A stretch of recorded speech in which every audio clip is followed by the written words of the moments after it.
akan melakukan praktikum anatomi dan fisiologi pada ternak ruminansia. Saya akan menjelaskan sistem perjalanan pakan. Dosen pengampu saya Bu Tati Widiana Sari, SPT MP. Kemudian prodi saya peternakan, Fakultas Pertanian Universitas Sumatera Utara. Di sini saya akan menjelaskan perjalanan pakan pada ternak ruminansia, yaitu lembu atau sapi. Yang pertama ada mulut. Mulut sebagai tempat masuknya pakan atau dimulai proses pencernaan. Yang selanjutnya ada esofagus sebagai jalur penyambung antara mulut dengan lambung. Selanjutnya ventriculus. Pada ternak ruminansia terdapat keistimewaan pada ventriculus. Ventriculus terbagi menjadi 4. Yang pertama rumen. Rumen terjadi pencernaan dengan bantuan bakteri, dicerna hingga menjadi bubur dengan gerakan mengaduk yang dilakukan oleh dinding rumen. Pada saat sapi istirahat, makanan kembali ke mulut dan dikunyah kembali. Selanjutnya retikulum. Retikulum atau perut jala. Setelah dikunyah 2 kali, makanan masuk ke dalam retikulum dan mengalami proses fermentasi dengan bantuan bakteri anaerob dan protozoa.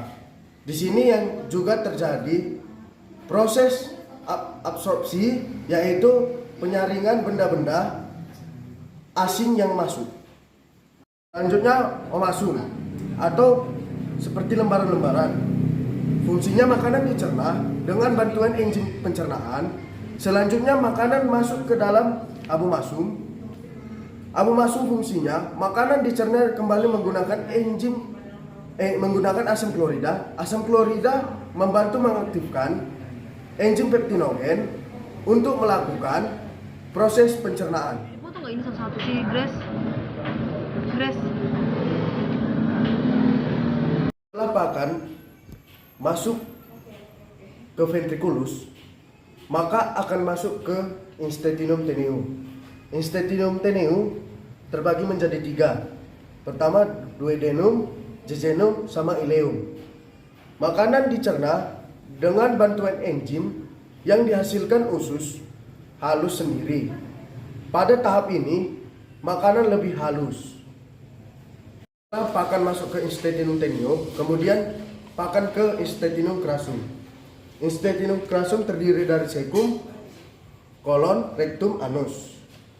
Sisa dari pencernaan sebelumnya didorong dengan gerak peristatik ke usus besar, dan zat-zat yang sisa yang diserap akan disebarkan ke seluruh tubuh yang membutuhkan dan sisa atau ampas dikeluarkan melalui rektum ke anus. Di sini saya akan menjelaskan mengenai mikroba pada ternak ruminansia.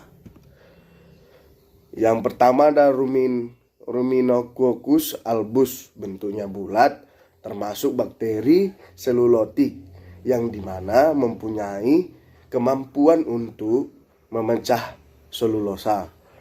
Keempat ada Bacteroides succinogenes, bentuknya batang, termasuk bakteri selulotik yang dimana mempunyai kemampuan untuk memecah selulosa.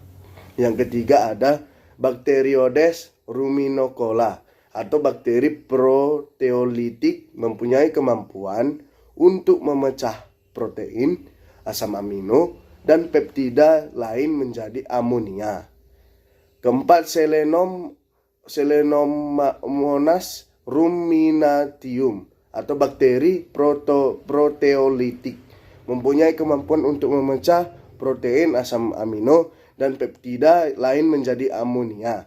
Yang kelima Methanobacterium formicium, bakteri metanogenetik, merupakan bakteri yang dapat menghasilkan katabolisme alkohol dan asam organik menjadi metan dan karbon dioksida. Keenam, Methanobrevibacteria ruminaceum atau bakteri metagenetik merupakan bakteri yang dapat mengkatabolisasi alkohol dan asam organik menjadi metan dan karbon dioksida. Yang ketujuh ada Clostridium loxidae atau bakteri amilolitik merupakan bakteri yang dapat memfermentasikan amilum. Yang ke-8 itu Streptococcus bovis atau bakteri amilolitik merupakan bakteri yang dapat memfermentasikan amilum. Yang ke-9 ada Bacteroides amylopilus atau bakteri amilolitik merupakan bakteri yang dapat memfermentasikan amilum. Yang ke-10 ada Aerobacterium ruminancium atau bakteri yang memfermentasikan gula. Bakteri yang memfermentasikan amilum sebagian besar mampu memfermentasikan gula sederhana. Ke-11 ada Lactobacillus ruminus atau bakteri yang memfermentasikan gula. Bakteri yang memfermentasikan amilum sebagian besar mampu memfermentasikan gula sederhana. 12 Anaerobio lipolitica atau bakteri lipolitik merupakan bakteri rumen yang dapat menghidrolisis lemak menjadi gliseron dan asam lemak. Hal ini dapat berlangsung karena adanya enzim lipase yang dapat memecah lemak.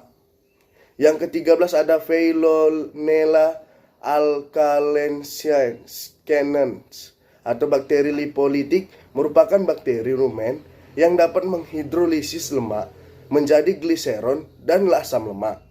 Hal ini dapat berlangsung karena adanya enzim lipase yang dapat memecah lemak. 4 Celonomonas bakteri atau bakteri pemanfaat asam.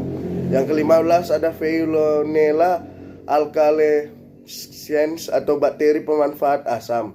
Yang ke-16 ada Ruminococcus sp atau bakteri hemiselulotik. Hemiselulotik adalah karbohidrat yang terdapat dalam tanaman yang tidak larut dalam air tetapi larut dalam asam dan alkali. Keempat ada Butyrifibriosolvens atau bakteri hemiselulotik. Hemiselulotik adalah karbohidrat yang terdapat dalam tanaman yang tidak larut dalam air tetapi larut dalam asam dan alkali, serta ditambah beberapa contoh spesies protozoa dan jamur, diantaranya ada Isotricha intestinalis atau memfermentasikan gula, pati, dan pektin. Yang selanjutnya Dicrina ruminaceae atau pencernaan pati, maltosa, dan glukosa. Yang selanjutnya Ethodidium caudatum dan Diplodinium sp. Sedangkan jamur Neocalimastic sp dan Orb inomces kelompok fungi selulotik